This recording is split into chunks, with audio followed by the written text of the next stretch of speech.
अध्यक्ष महोदय, महाराष्ट्रातील विविध वाहतूकदार संघटनांनी दिनांक 5 मार्च 2026 पासून पुकारलेला संप व आंदोलनाच्या संदर्भातील वाहतूकदार संघटनांची मागणी, शासनाची भूमिका आणि शासनामार्फत करण्यात आलेल्या उपाययोजना संदर्भात सविस्तर माहिती सभागृहात सादर करीत आहे। महाराष्ट्रातील वाहतूकदार संघटनांनी त्यांच्या विविध मागण्यांसाठी दिनांक 5 मार्च 2026 पासून चक्काजाम संप जाहीर केला होता। प्रणाली, रेट्रोफिटमेंट धोरण, मूलभूत सुविधांचा अभाव, वाहतूकदारांच्या प्रमुख मागण्यांमध्ये वाहन चालकांना होणारा त्रास या बाबीचा समावेश होता। तसेच ई चलन प्रणालीद्वारे देण्यात आलेली चलने रद्द करणे, पोलिसांकडून मोबाईलद्वारे फोटो काढून दाखल केलेली चलने रद्द करणे, ट्रॅफिक वॉर्डन यांच्याकडून गुन्हा नियमभंग सिद्ध होत नसताना अपुरे पुरावे देऊन दाखल केलेली चलने रद्द करणे, दंड भरूनही पोर्टलवर प्रलंबित असलेली चलने निकाली न काढणे, एकाच दिवसात एकापेक्षा जास्त गुन्हे दाखल केलेली चलने रद्द करणे, वेग नियंत्रणाचे चलन रद्द करणे, त्याचप्रमाणे वाहतूकदार संघटनांनी मूलभूत व पायाभूत सुविधा उपलब्ध करून देणे या प्रमुख मागण्यांचा समावेश वाहतूकदार संघटनांनी केला होता।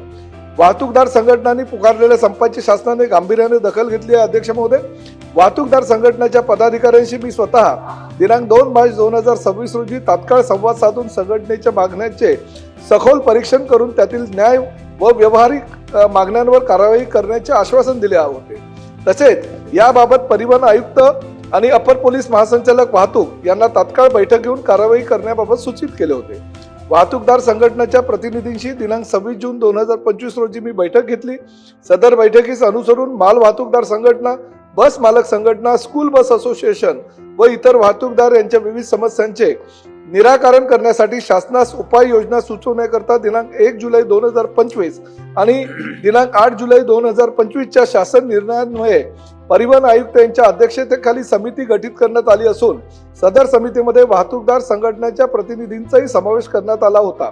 सदर समितीने ई चलन आणि दंड व्यवस्थापन, ITMS सुधारणा, पार्किंग, शहरी वाहतूक व्यवस्था, स्कूल बस सुरक्षितता आणि सवलती, वाहन परवाने या मुद्द्यांवर आधारित अहवाल दिनांक 17 डिसेंबर 2025 रोजीच्या पत्रान्वये शासनास सादर केलेला आहे।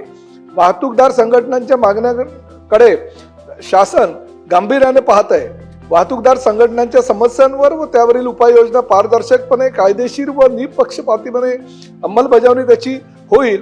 वाहतूकदार संघटनांशी सातत्याने संवाद ठेवून धोरण निर्मितीस त्यांचा सहभाग सुनिश्चित केला जाईल।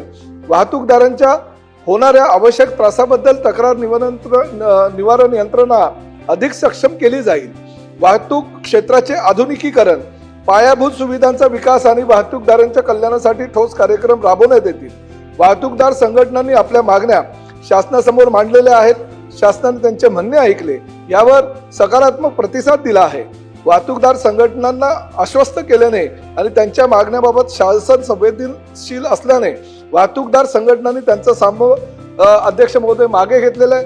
याबाबत माननीय मुख्यमंत्र्यांशी चर्चा झालेली असून माननीय उपमुख्यमंत्र्यांनी सर्व वाहतूकदार संघटनांशी दूरध्वनीद्वारे चर्चा सुद्धा केलेली आहे। मी सभागृहाच्या निदर्शनास आणू इच्छितो की महाराष्ट्र शासन वाहतूकदारांच्या सर्व न्याय मागण्यांवर कालबद्ध कार्यक्रम आखणी करून त्याबाबत कारवाई करण्यास शासन वचनबद्ध आहे।